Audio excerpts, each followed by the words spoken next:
Simulan na natin ang talakayan tungkol sa aming bagong palabas, House of Life. Para sa mga gustong manood, huwag kalimutang mag-subscribe sa aming YouTube channel, Explain PH. Malapit na kami sa 1,000 subscribers, kaya sana ay patuloy ninyong suportahan ang aming mga video. Ang pagdurugo ng ilong ni Jasmine ay hindi lamang pisikal na sinyales, kundi makapangyarihang simbolo na ang mga kasinungalingan ng matatanda ay laging bumabagsak sa katawan ng inosente. Ilang beses na ba sa kwentong ito ipinakita na ang mga bata ang siyang pinipilit magdusa sa kasalanang hindi nila ginawa.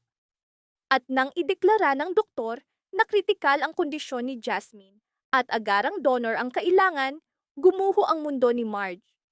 Hindi lamang takot ng isang ina ang naramdaman niya, kundi desperasyon, galit, at kakaibang pakiramdam na may bagay na itinatago sa kanya. Sa bawat eksena, tila may hinahanap si Marge sa kanyang mga mata. Naghanap siya ng donor, ngunit lahat ng pintuan ay nakasara. Lumitaw ang unang tanong, pagkakataon lamang ba na tumanggi ang pamilya ni Paulo sa pagsusuri? O may mas malalim na dahilan na hindi nila maamin?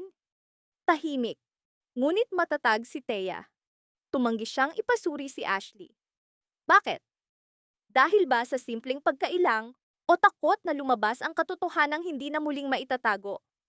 Bawat sagot niya ay palusot, para bang may binabantayang lihim. Si Ashley, sa kabilang banda, ay nais tumulong.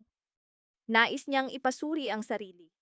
Malinaw ang kanyang inosente, ngunit sa kanyang mga mata ay may kakaibang koneksyon tuwing tinitingnan niya si Jasmine. Para bang ang kanilang ugnayan ay hindi lamang magpinsan, kundi mas malalim pa. Lalong lumabo ang misteryo, sapagkat parehong nakatayo sa tabi ni Thea sina Greg at Paulo. Bakit sila nanatiling tahimik kahit nakataya ang buhay ni Jasmine? Anong klasing ama si Paulo kung mas pinahalagahan niya ang pagtatago ng lihim kaysa sa pagliligtas ng sariling anak? Dito, dumating ang unang twist. Si Manang Yoli, na palaging nasa gilid ng kwento, ang tunay na may hawak ng susi. Alam niya ang lahat at hindi na kayang manahimik, kaya't tinawagan niya si Marge. Ngunit tila huli na. Ang reaksyon ni Greg ay nagsiwalat, hindi lamang takot, kundi matinding pagkataranta. Pagkatarantang handa siyang gumawa ng masama para lamang manatiling nakabaon ang katotohanan. At lalo pang dumilim ang kwento. Pinili ni Greg na patahimikin si Yoli. Isipin mo hanggang saan kayang pumunta ang isang lalaki para protektahan ang kasinungalingan. Hindi na ito basta pagkawasak ng pamilya, kundi puntong ang katotohanan ay ibinaon ng napakalalim na pati sang katauhan ay nawala.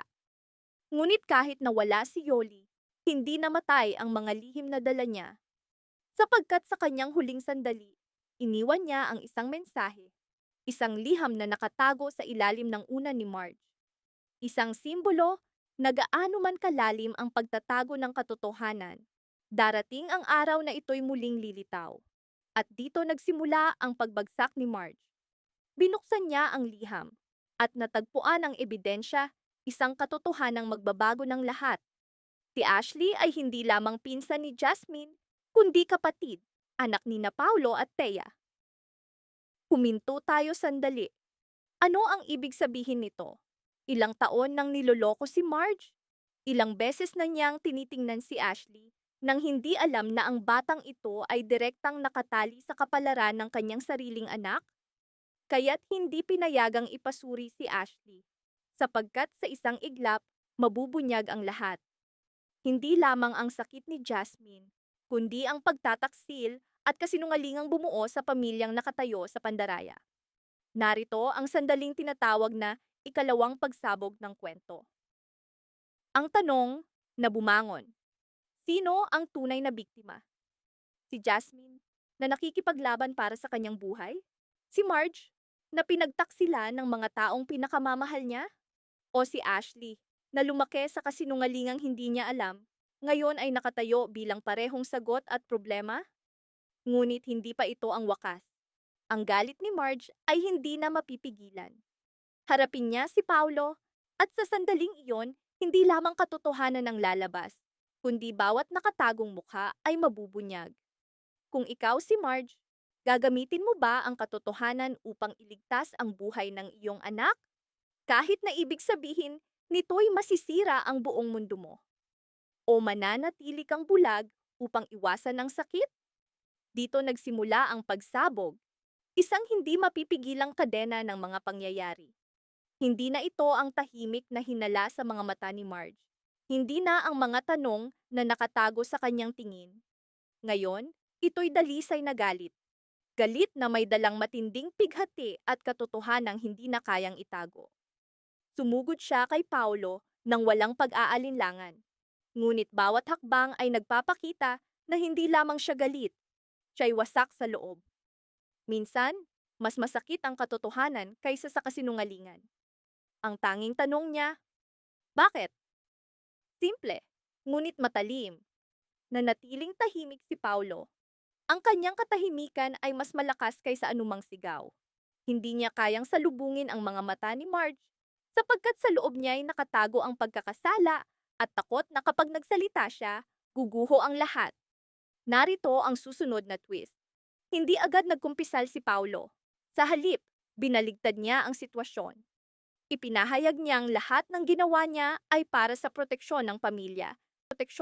Ngunit proteksyon ba talaga iyon? O pagtatakip lamang sa sariling kasalanan? Tahimik si Thea, ngunit ang kanyang mga mata ay walang takot. Sa halip, ipinapakita nito ang kahandaan. Kahandaan na ipagtanggol ang katotohanang siya mismo ang nagtayo.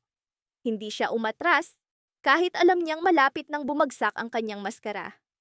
Lalong kumumplikado ang posisyon ni Ashley. Unti-unti niyang nararamdaman na may mali. Bakit gumuho ang lahat? Bakit nagbago ang tingin ni Marge sa kanya? Mula sa pagmamahal tungo sa sakit at anino ng puot? Isipin ang kalagayan ni Ashley. Wala siyang alam, ngunit siya ang nasa gitna ng lahat. At narito ang isa pang twist. May posibilidad na si Ashley ang angkop na donor para kay Jasmine. Kung totoo iyon, ang mismong lihim na pilit nilang itinago ang siya ring tanging paraan upang mailigtas ang buhay ni Jasmine. Isang matinding ironiya.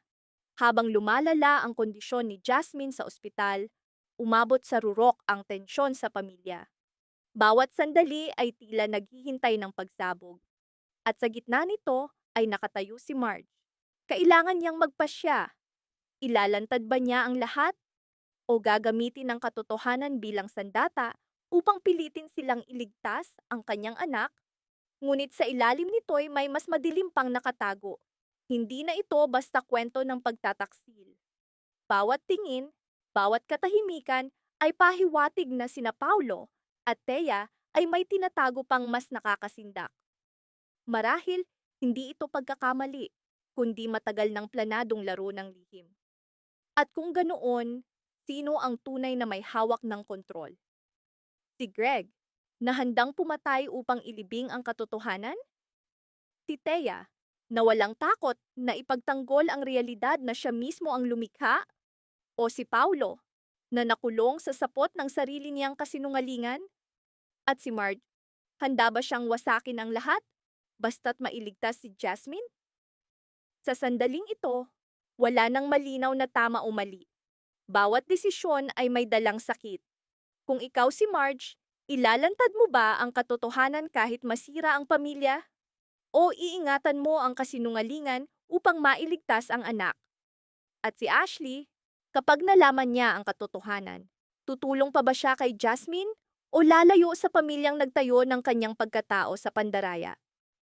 Dito lalo pang lumalalim ang kwento, sapagkat tila ang pinakamasakit na lihim ay hindi pa nabubunyag. Ang susunod na mangyayari ay maaaring tuluyang itulak ang pagbagsak ng pamilyang ito sa mas madidilim na kailaliman. Maraming salamat sa panonood ng buong video. Para mapanood ang susunod na episode explanation, huwag kalimutang mag-subscribe sa Series Explained PH channel.